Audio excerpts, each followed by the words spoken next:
ప్రధాని మోదీ పాలనలో దేశం వేగంగా అభివృద్ధి చెందుతోందన్నారు బీజేపీ స్టేట్ చీఫ్ రామచంద్రరావు.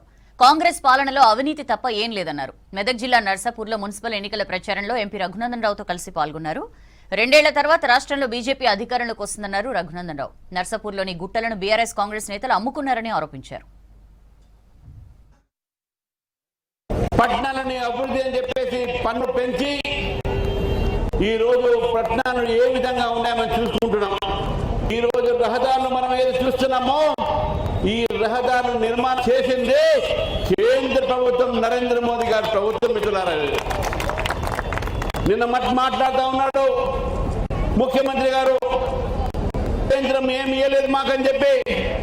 నేను అడుగుతున్నాను రేవంత్ రెడ్డి, కేంద్రమే లేకపోతే మన రాష్ట్రంలో ఉన్నటువంటి బీదకు 5 కిలోల బియ్యం ఎవరు ఇచ్చేదని చెప్పి అడుగుతా ఉన్నాను నేను.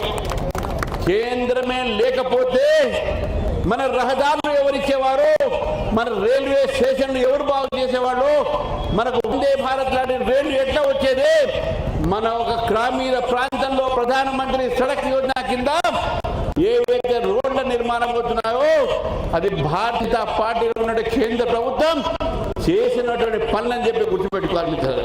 రేపు రాబోయేది భారతీయ జనతా పార్టీ యుగము. ఇక్కడ నర్సాపూర్లో కూడా భారతీయ జనతా పార్టీ గెలుస్తుంది. భారతీయ జనతా పార్టీ నర్సాపూర్లోనే కాదు, ఈ పాత ఉమ్మడి మెదక్ జిల్లాలో అనేక ప్రాంతాల్లో కూడా భారతీయ జనతా పార్టీ పవనాలు వీస్తూ ఉన్నాయి.